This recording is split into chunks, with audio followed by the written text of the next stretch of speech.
Have you noticed that life has become way easier, yet somehow less meaningful? We have more technology than any generation before us. We carry the world's knowledge in our pocket. Food can arrive at our doorstep within a tap of a button. We can speak to people on the other side of the planet within seconds. We have endless entertainment, endless music, endless movies, and yet anxiety is rising, loneliness is rising, depression is rising. People are working harder than ever while quietly asking themselves, what is all this for? Maybe you've asked yourself that question too.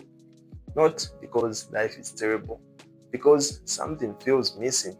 You wake up, go to work, come home, watch something, scroll for a while, sleep, then repeat it all again. Somewhere inside that routine, a quiet voice begins to ask, is this really all there is? That question is not new. In fact, some of history's great philosophers spent their lives trying to answer it. And strangely enough, their ideas are more relevant today than the first time they were written.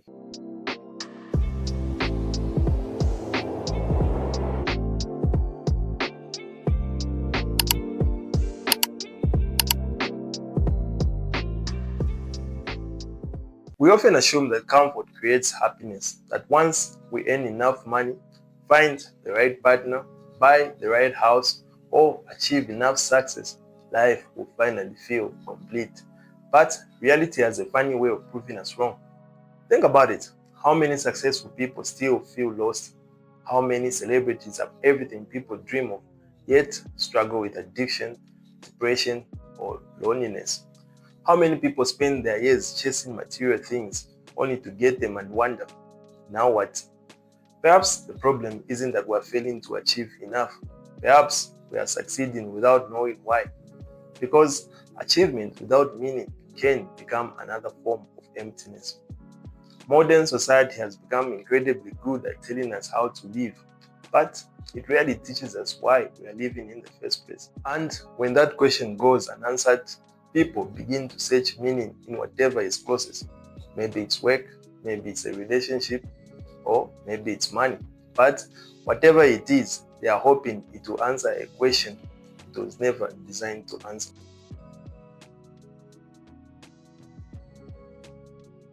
Around the late 19th and 20th century, a group of philosophers looked around society and noticed something changing. For centuries, people had inherited meaning. Religion gave people purpose. Communities gave people identity. Traditions gave people direction. Most people never had to ask, what should I do with my life? The answer had already been given. But as the modern world changed, those old certainties began to weaken. Science advanced. Industrialization transformed society. People moved away from close-knit communities. Old traditions became less influential. For the first time, millions of people found themselves truly free. But freedom is both a gift and a curse, because once nobody tells you who you should become, you must answer that question yourself. This became one of the central ideas to a philosophy known as existentialism. Contrary to popular belief, existentialism isn't about despair, it's about responsibility. It argues that life may not arrive with a ready-made purpose, but that doesn't mean life cannot be meaningful. It simply means that creating meaning is now your responsibility.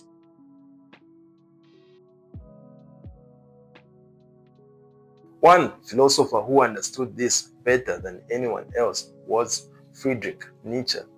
He's famous, or perhaps infamous, for one sentence: God is dead. Now, this is one of the most misunderstood statements. Nietzsche wasn't celebrating religion disappearing, nor was he simply trying to provoke people. He was describing what he believed was happening to Western civilization. For centuries, religion had answered humanity's biggest questions. Why are we here? What is good? What is evil? How should we live? What gives life meaning? But Nietzsche believed those shared foundations were beginning to crumble. And if the old answers disappeared, humanity would face an entirely new problem. Not suffering, not poverty, but something perhaps even more dangerous: the lack of meaning. He feared that without shared values, people wouldn't know what to live for.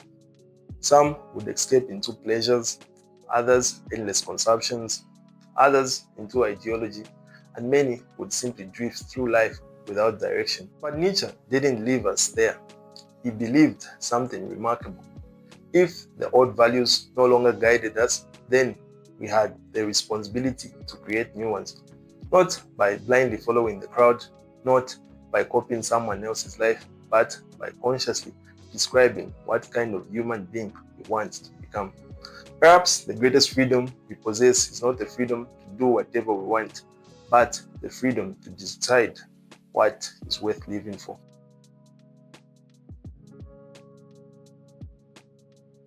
If Nietzsche believed that humanity must create new values, another philosopher took the idea even further. His name was Jean-Paul Sartre, and he introduced one of the most famous ideas in all of existential philosophy. Existence precedes essence. I know it sounds complicated, but it's actually very simple. Imagine a knife. Before a knife is ever made, someone already knows what it will be used for. Its purpose comes before its existence. It exists to cut. Now, think about human beings. According to Sartre, we are different. We are not born with a predefined purpose. There is no script telling you exactly who you must become.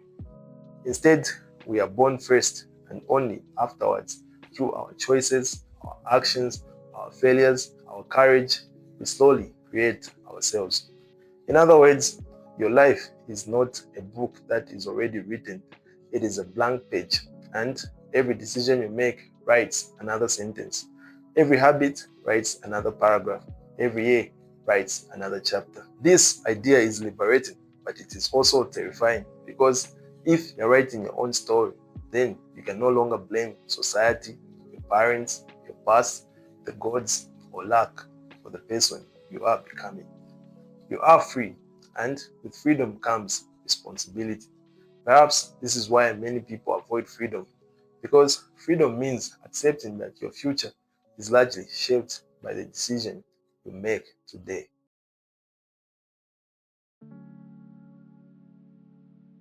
But what happens when life becomes very difficult? What happens when purpose seems impossible to find? For that, we turn to another remarkable thinker, Viktor Frankl.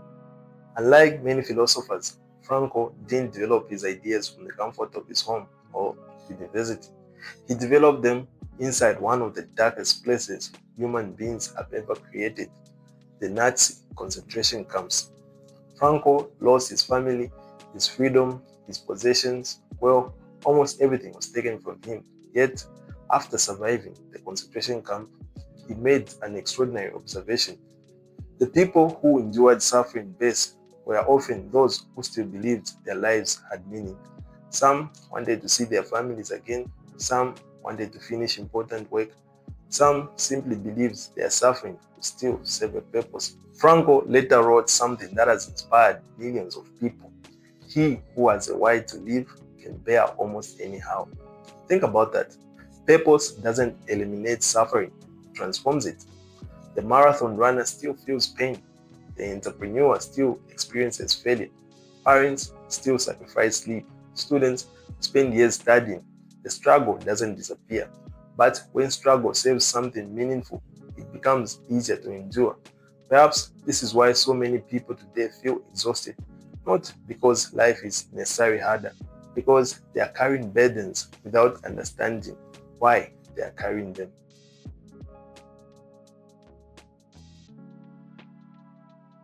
If Sartre teaches us that we create ourselves, and Frankl teaches us that meaning helps us endure suffering, then Albert Camus asks perhaps the hardest question of all. What if life never gives us an answer? We ask questions like, why am I here? What is the purpose of life? Why do bad things happen, but the universe remains silent? He called this conflict the absurd, our endless search for meaning meeting a universe that refuses to explain itself. To illustrate this, Camus turned to an ancient Greek myth, the story of Sisyphus. Sisyphus is condemned to push a giant boulder up a mountain every single day, and just before reaching the top, the rock rolls back down again and and again forever. At first, it sounds hopeless, but Camus reaches a surprising conclusion. He says, one must imagine Sisyphus is happy. Why? Although Sisyphus cannot choose his circumstances, he can choose his attitude towards them. His dignity comes from pushing continuously, not because the universe promises a reward, because he chooses to continue anyway. Perhaps that is what courage really is. Not believing that life will always make sense, but choosing to live fully even if it doesn't. Maybe meaning isn't something hidden at the top of the mountain. Maybe meaning is found in becoming the kind of person who keeps climbing.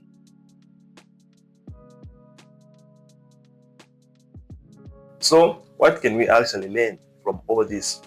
The first lesson is that nobody is coming to give your life meaning. Not your job, not your partner, not society, not even these philosophers. Meaning is not something that arrives one morning like a package at your door. It is something you slowly build. The second lesson is that responsibility creates purpose.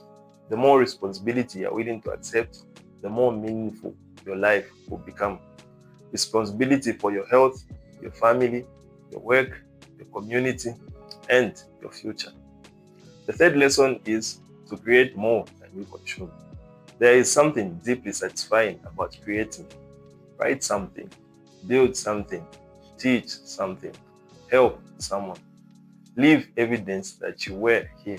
And finally, the fourth lesson is to choose a challenge worthy of your life. Life will always contain suffering. That is much unavoidable. The question is not whether you will struggle. The question is, what are you willing to struggle for?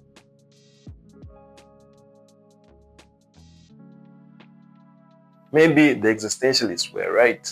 Maybe life doesn't come with instructions. Maybe there is no universal script waiting for us to discover it. Maybe the universe will never tell us why we are here. But perhaps that isn't tragedy. Perhaps it is the greatest freedom we have been given. Because meaning isn't handed to us, then we have the privilege of creating it ourselves. Every decision becomes meaningful. Every act of courage becomes meaningful. Every difficult conversation, every risk, every sacrifice, every project, every person we choose to love becomes meaningful. So now the question shouldn't be, what is the meaning of life? Rather ask, what meaning am I creating today? Because purpose isn't something you find, it's something you practice day after day, choice after choice, until one day you will look back and realize the life you were searching for was quietly being built all along. This video made you think. I'd like to hear your perspective. What gives your life meaning? Leave it in the comments below, because I think we all can learn from each other's answers. If you enjoyed this video, subscribe for more philosophy and self-mastery.